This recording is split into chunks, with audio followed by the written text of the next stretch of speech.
sejam bem-vindos ao nosso programa Leitura Teóricas, promovido pela Escola Judicial da Primeira Região.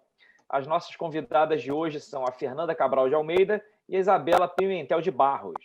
A Fernanda, ela é servidora do TRT da Primeira Região, é mestre em Direito do Trabalho Previdenciário pela UERJ e também é membro honorário da Comissão de Direito do Trabalho do IAB, do Instituto dos Advogados do Brasil, uma instituição centenária, e instrutora da Escola de Capacitação de Servidores do Tribunal da ESACS.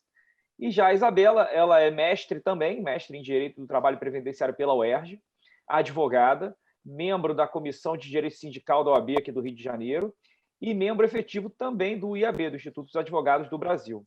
E vale notar, interessante, né, que a Isabela também possui licenciatura e bacharelado em História pela Universidade Federal Fluminense, né? É um dos cursos de História mais bem avaliados do Brasil. E no ano de 2020, ambas conversaram e decidiram escrever um livro, né, que vai ser justamente sobre isso que a gente vai conversar no programa de hoje, que é o Estatuto do Trabalho Autônomo da Espanha, um modelo para o Brasil. Tem o livro aqui comigo. Eu já falei que esse programa eu adoro, que eu sempre ganho um livro de presente, então minha estante está só ficando mais enriquecido. E, meninas, assim, para começar, é uma dúvida que eu tenho, né? Como é que foi escrever as duas em conjunto? Porque é sempre um pouco difícil. Eu já tive essa experiência em algumas oportunidades e, às vezes, os ajustes geram mudanças de conteúdo, na verdade, né? E deu certo, teve muitas idas e vindas. Como é que foi esse trabalho conjunto? Então, boa tarde, obrigada pelo convite. Foi muito bom escrever com a Isabela, assim, nós já escrevemos várias coisas juntas ao longo do mestrado. Ela já tinha esse interesse pela Espanha, né? Tanto é que a dissertação dela ela tratou da Espanha, e nós nos inscrevemos nesse grupo de pesquisa do professor Adamovich, que era um observatório do direito do trabalho europeu. E aí cada aluno teria que escolher um país, né, e alguma legislação de algum país. E eu fui toda empolgada para a aula, achando que eu já ia falar disso, desse Estatuto do Trabalhador Autônomo, que foi o primeiro estatuto na Europa exclusivamente a tratar de trabalho autônomo, porque os outros países têm leis esparsas, né, tratando disso, não tem uma lei única. E aí, chegando lá na aula, nos deparamos com a notícia dele de que o observatório estava limitado à França, à Itália e à Alemanha. E aí a gente, ai meu Deus, e aí falamos, professor, tem um Estatuto do Trabalhador Autônomo na Espanha, que foi o primeiro país. Aí ele, nossa, não sabia, nossa, muito bom, gostei, pode fazer. Aí a gente começou a desenvolver. Ia ser só um artigo, né, para aula, mas a pesquisa foi ficando enorme, enorme, e aí um dia na aula ele virou para a gente, quantas páginas vocês já têm? Aí a gente, umas 90. Aí ele, por que então que vocês não escrevem um livro, né? E aí nós decidimos dar continuidade e fizemos o livro. Ele até fez o prefácio, né, do livro, mas foi tranquilo. Nós dividimos os assuntos, né, para cada uma se aprofundar mais em alguma parte, e foi assim que foi feito. Bom, foi bem tranquilo escrever esse livro com a Fernanda, porque, como ela disse, a gente já tinha escrito, né, alguns artigos juntas, então a gente e as nossas opiniões tendem a convergir, então a gente não tem muito problema para isso. Tudo que ela escrevia, eu lia, tudo que eu escrevia, ela também lia. Quando havia alguma discordância, a gente se acertava, nunca teve problema com isso, né? Então foi bem tranquilo. A Fernanda tem um ritmo muito frenético na hora que ela começa a escrever. Acho que esse é o maior problema, porque ela não deixa a gente parar, mas tanto que o livro ficou pronto muito rápido, né? Quando o professor Adamovich perguntou, mas quantas páginas você já tem? Já tinham muitas páginas. Então, eu não tenho nada a acrescentar ao que ela falou. Eu já vim estudando Espanha, então por isso que a gente acabou se reunindo para escrever esse livro. Foi bem tranquilo. Isso é muito bom quando acontece essa sinergia, né?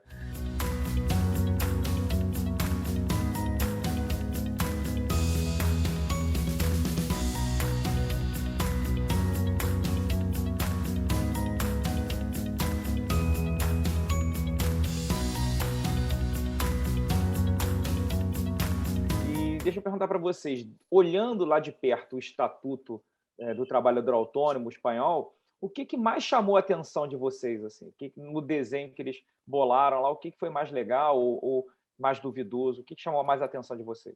Para mim, o que mais chamou a atenção, eu procurei olhar para isso com os nossos olhos aqui do Brasil, né? O que seria legal, de repente, ter aqui. E, para mim, o que mais chamou a atenção foram os acordos de interesse profissional, que são os acordos coletivos dos autônomos economicamente dependentes, né?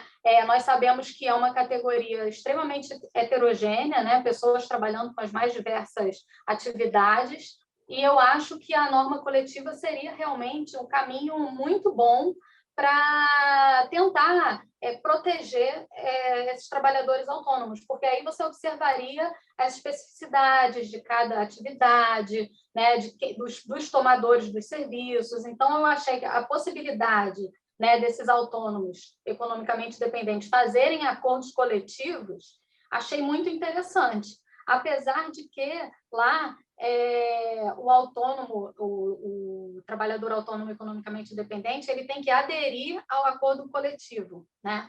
Ele não é que nem aqui, que todo mundo está automaticamente abrangido. Isso eu vejo assim com uma certa reticência. Eu acho que deveria valer, sim, pelo menos para esses, né, economicamente dependentes, para todo mundo.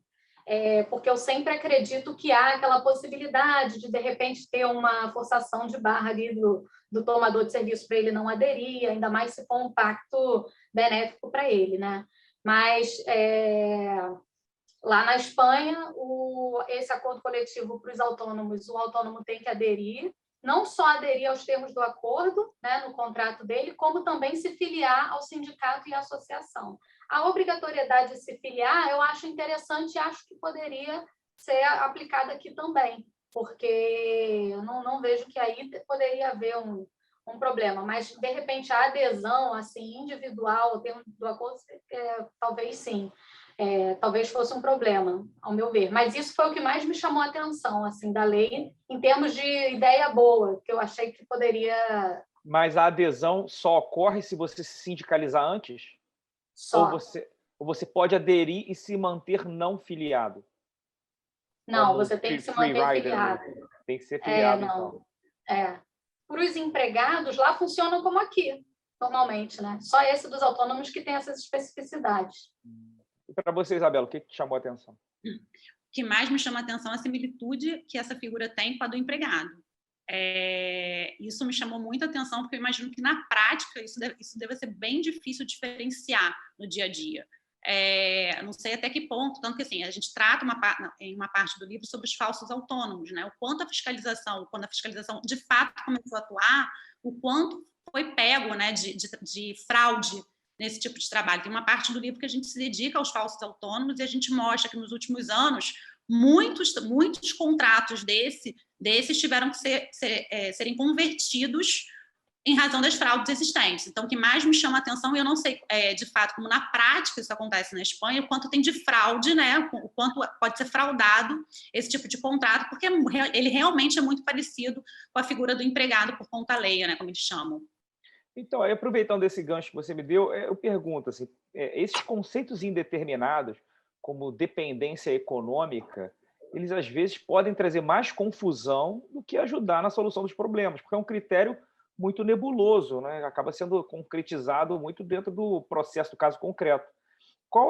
Vocês conseguiram visualizar mais ou menos quais são as nuances ou as diretrizes que a lei ou que a jurisprudência apontam para qualificar melhor o que é essa dependência econômica e afastar esse trabalhador autônomo da figura do empregado, como você estava falando?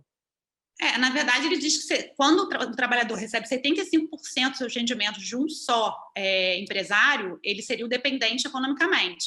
Mas a lei estabelece outros requisitos, né? Ele, na verdade, ele corre o risco da atividade, deveria correr o risco da atividade, ele tem liberdade para dizer como o seu serviço vai ser prestado, mas, em contrapartida, também o contrato deve prever jornada, ainda que distribuída semanalmente, a jornada pode ser estabelecida anualmente.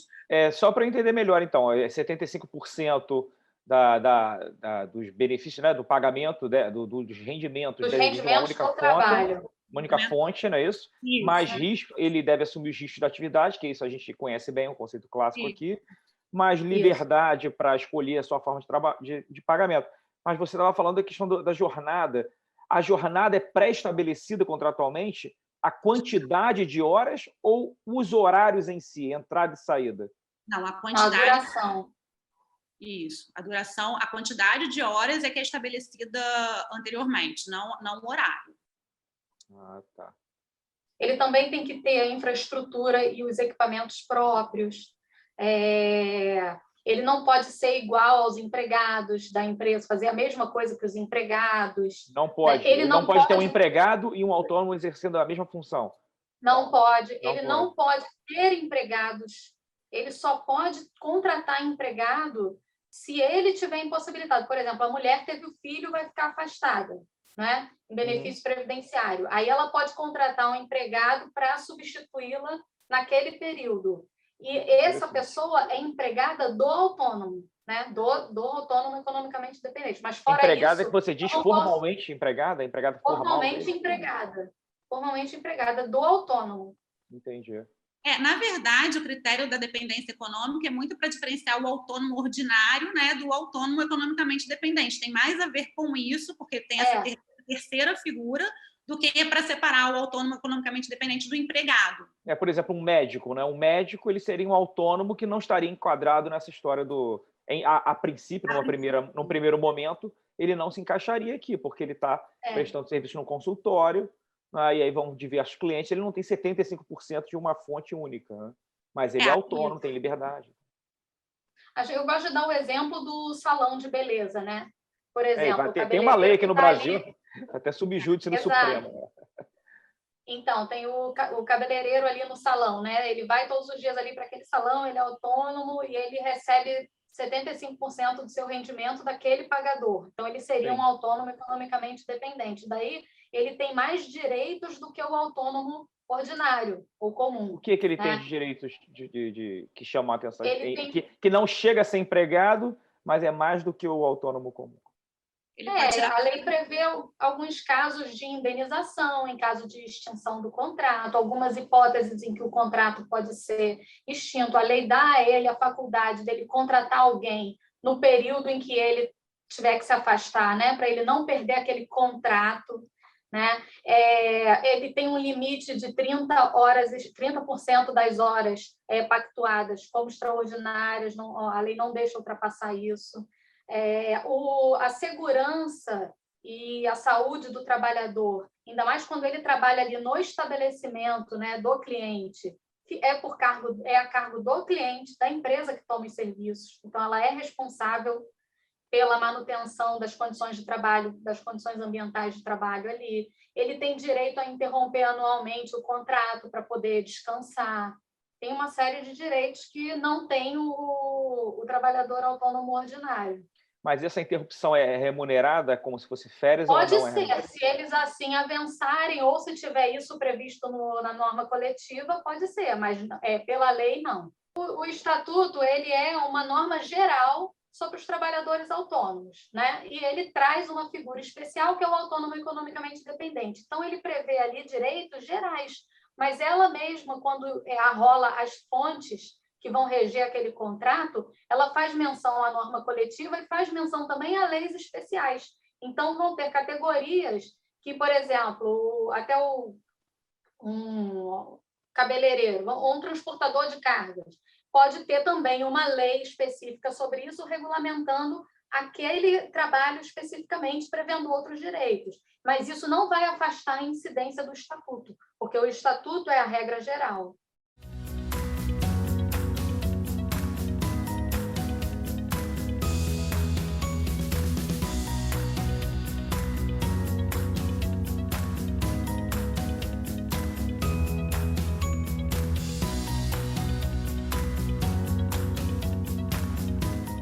E eu vi que tem um regime de exceção também para os trabalhadores de transporte, agentes de seguro, agentes comerciais. Por que eles foram excepcionados? Deixa eu passar para a Isabela, para ela falar um pouquinho também, Isabela. Por que essas figuras, essas categorias foram excepcionadas? Essas categorias já tinham sido excepcionadas, algumas até desde o Estatuto dos Trabalhadores, né, como serviço doméstico, por exemplo. Então, a lei só reforça o que já era entendimento do próprio Estatuto dos Trabalhadores. Mas o que tem de diferente em relação a eles? É um grupo que sempre foi problemático, vamos colocar assim, né, para enquadrar como empregado ou para enquadrar como autônomo. E aí o Estatuto vem dizendo que eles são autônomos, mas não exige para eles todos os mesmos requisitos que exigem para os outros, na regra geral. Essa que é a única diferença. Ah, entendi. E passados esses 10 anos, né, de vigência do Estatuto, o que vocês, no final do dia, o que vocês acham? Que ele tem funcionado bem, tem trazido mais resultados positivos para a sociedade espanhola? Ou o pessoal lá está pensando em revisar, não tem, na prática, tem gerado um engessamento? Qual a impressão que vocês tiveram quando vocês se debruçaram sobre o tema? Ele tem funcionado bem. O que a gente observou foi que esperava muito, né, na época, que a gente imaginou que fosse... Nós mesmos, né, quando a gente começou a pesquisa, a gente imaginou que quando veio a lei, o número de autônomos fosse decair, e não aconteceu isso, ele se mantém estável, o número, né, ela se mantém estável depois que vem a lei. Isso para a gente foi até uma surpresa, porque a gente achou que fosse ter alteração. Funciona bem, mas o que a gente percebe também é que em alguns casos ainda há controvérsia. A gente cita no final do livro um movimento que teve de entregadores de aplicativo na Espanha, e aí foi uma greve, como se fosse uma greve deles, né? Eles estavam pedindo vários direitos, e a empresa chegou e falou, olha, a gente não vai dar nenhum tipo de direito para vocês. O que a gente pode fazer caso vocês comprovem, nós podemos reconhecê-los como trabalhador economicamente dependente, se de fato vocês preencherem os requisitos. Então, ficou como se fosse um benefício, vamos colocar assim, né? Olha, eu te reconheço como trabalhador autônomo economicamente dependente, mas eu também reconheço que você não é empregado, então, se você quiser, é isso que vocês têm agora. Então, existe, assim, também o trabalhador autônomo economicamente dependente, que não é reconhecido como tal, né? Ainda existe isso. Como eles têm mais direitos que o autônomo ordinário, fica um pouco na suposição que nem todos são reconhecidos como deveriam ser, né? Mas, no geral, a gente acha que funciona bem, a gente não viu nenhuma grande controvérsia quanto a isso. O que continua existindo lá são os falsos autônomos, que a fiscalização tem atuado nos últimos anos e tem pego. Então, lá você tem duas situações. Aqui tem a nossa famosa declaração de vínculo de emprego, né? A pessoa entra na justiça para ser reconhecido empregado. Lá, então, existe talvez haja algum tipo de demanda para reconhecimento jurídico, declaração de natureza de trabalhador autônomo dependente? Mas tem uma questão, porque o trabalhador ele deve provocar o seu cliente. Ele tem que chegar quando ele... Porque quem sabe, na verdade, que ele está nessa condição é ele, né? Não é o cliente dele. Então, quando ele percebe... o que a lei estabelece? Que ele deve notificar o cliente, dizendo, olha, eu sou um trabalhador economicamente dependente, e comprovar isso. O cliente pode exigir a comprovação de que, de fato, ele preenche os requisitos da lei para ser assim reconhecido. Então, se o trabalhador também não tiver feito nada, ele não tem direito a ser reconhecido dessa maneira, porque é um requisito da lei que ele notifique o seu cliente sobre a sua situação. Entendi. E você o que é interessante, porque, na verdade, o cliente não tem como adivinhar isso, né? Certamente, que ele que recebe dinheiro. E você concorda, Fernanda, com a Isabela, que a lei tem funcionado bem, que os requisitos foram suficientes para tentar resolver esse caldeirão em ebulição, que são esses trabalhos que ficam no meio do caminho, né? Eu acho que, assim, se nós formos olhar os números, não houve... O grande medo aqui que a gente sente, né, com as pessoas que falam sobre... Quando se fala em regulamentar o trabalho autônomo, é esse. Então não vai ter mais empregado, vai todo mundo virar autônomo. Isso não aconteceu na Espanha. Isso eu acho uma coisa boa, porque, qualitativamente, como os autônomos ordinários também têm direitos, não tem como dizer que houve uma perda de qualidade, né, de proteção desses trabalhadores. E o número de autônomos, como a gente disse, ele vinha até crescendo até a edição da lei e depois ele permaneceu estável. Então, não houve um boom de conversão de contratos de emprego em contratos autônomos. Agora, outra coisa que a gente tem que ver também que é interessante é que lá os autônomos são muito poucos, muito menos do que aqui, né? Então, na Espanha, a maior parte das pessoas são empregadas mesmo, né? Lá nós fizemos um levantamento, salvo engano, algo em torno de 17%. Né? Aqui no Brasil, nós temos 1/3, né, da população praticamente economicamente ativa sendo autônoma. Então, quanto a isso, eu acho que também é diferente. Talvez lá não seja como é aqui na realidade, entendeu? Não tem essa proliferação tão grande. E outra coisa que me chamou a atenção é o rendimento deles, né? Que não houve, nos estudos que nós vimos, não houve nenhuma melhora significativa no rendimento. Então, apesar da lei, eles continuaram meio que ganhando a mesma coisa, mas eu acredito que, em termos de qualidade, teve uma melhora, sim, em termos dessa proteção, de você ter quem responsabilizar caso tenha um acidente dentro de um estabelecimento, né? O acesso à Seguridade Social, porque lá na Espanha eles têm um regime especial para trabalhadores autônomos, igual a gente tem aqui, né? O regime especial dos servidores públicos e o regime geral que pega todos os trabalhadores. Lá eles têm um regime para os empregados e um regime apartado para os autônomos. Então, a Previdência foi estruturada, voltada para eles. Então, eu achei positivo, sim, pelo que eu li. Caminhando para o fim, eu vou fazer 2 perguntas em uma para vocês aqui. Vocês consideram que, de fato, é um modelo a ser analisado, estudado, ou mesmo a ser seguido aqui no Brasil, em relação, né, obviamente, a essa regulação do trabalho dependente? E mais do que isso, agora é a segunda parte da pergunta, se esse tipo de regulação também ela é facilmente ou é possível de ser aplicada aos trabalhadores de plataforma, que são os trabalhadores que têm dado mais pano para a manga aqui dentro do judiciário. O TST diz que não tem vínculo, o STJ fala que não tem vínculo, mas o MPT insiste na tese de que há vínculo. Então, a gente tem uma dissonância institucional aqui bem grande no Brasil e o Legislativo, por enquanto, não se mexeu. Então, vocês acham que seria um bom modelo para transplantar para cá e ser aplicado a plataformas digitais? Nem na Espanha há unanimidade quanto a isso. Nós citamos 2 decisões completamente divergentes, né? Uma que reconhece o direito ao vínculo e outra que não reconhece o direito ao vínculo, justamente quanto a trabalhadores de plataforma, que é a grande questão hoje em dia colocada não só no Brasil, né, mas em vários países do mundo. Sim. É importante a gente lembrar que há pouco tempo a Espanha alterou o Estatuto dos Trabalhadores, né, para introduzir um artigo para dizer o seguinte, que seria presumível o vínculo, né, de emprego entre os entregadores, né, Fernanda? Os entregadores de aplicativo, só para confirmar, entregadores de aplicativo e o seu cliente, né, na verdade, o seu empregador.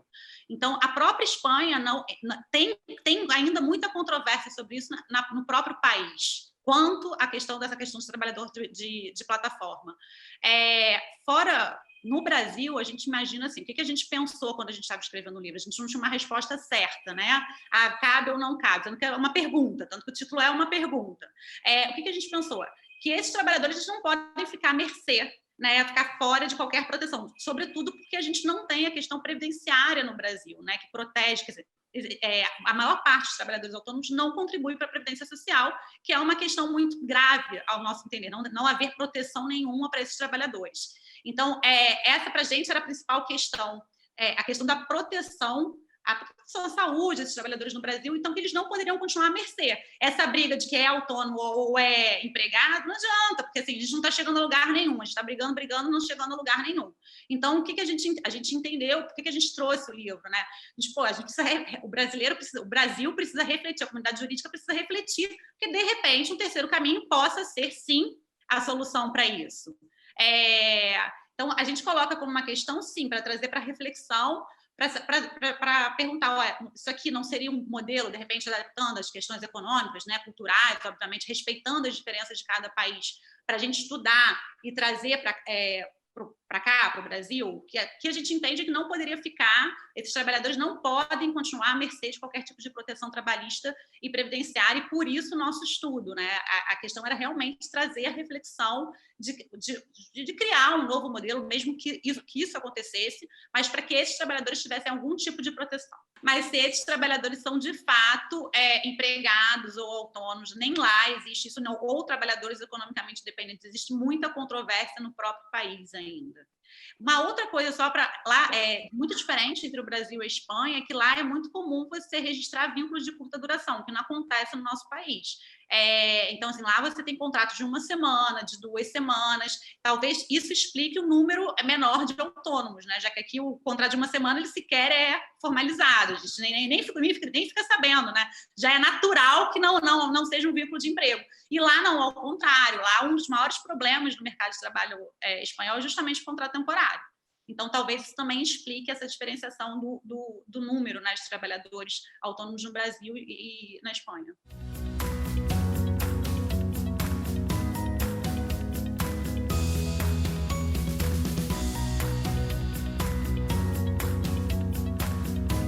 E você, Fernanda, qual é a sua opinião? Então, eu só queria pontuar assim, que essa lei na Espanha foi feita em 2007, então nem tinha ainda essa questão do trabalhador de plataforma, né? Isso nem era uma questão na época que a lei foi feita. E recentemente o Supremo, né, o Tribunal Supremo da Espanha reconheceu o vínculo de um entregador da Glovo com a empresa, né, o aplicativo. E ele diz que a tese do aplicativo uma das teses era até que ele era o trabalhador autônomo economicamente dependente.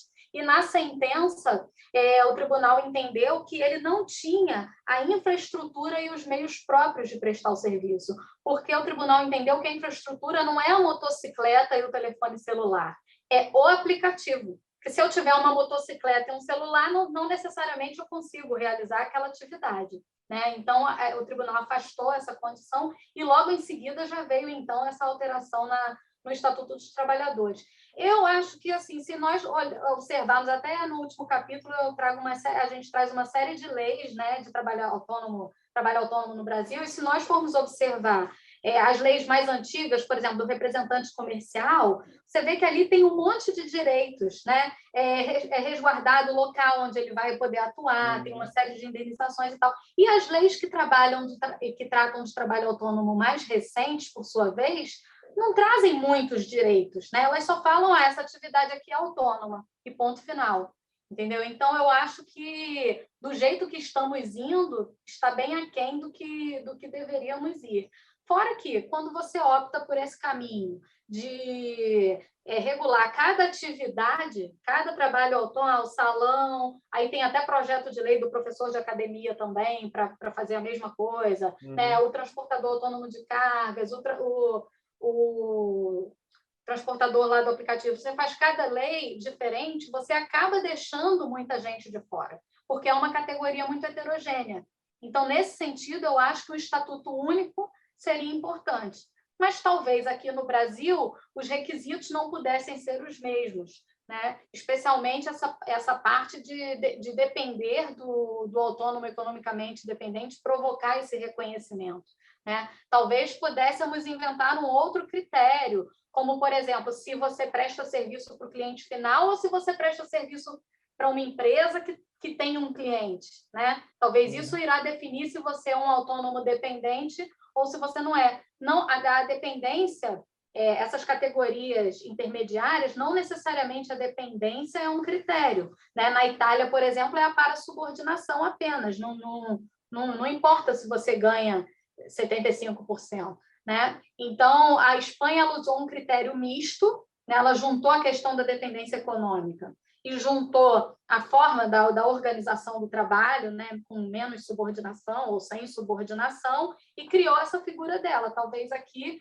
pudéssemos criar uma figura com outras características, mas eu acredito que sim, que é uma coisa que a gente pode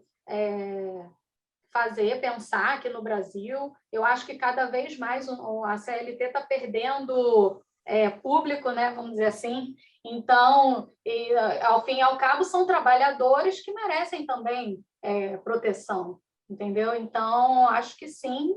E ver o caso da Espanha é interessante, porque é uma lei antiga já, de 2007, né, que já tem muitos anos aí. Então, é um estudo de caso necessário, assim, se a gente quiser avançar, né, aqui no Brasil nisso.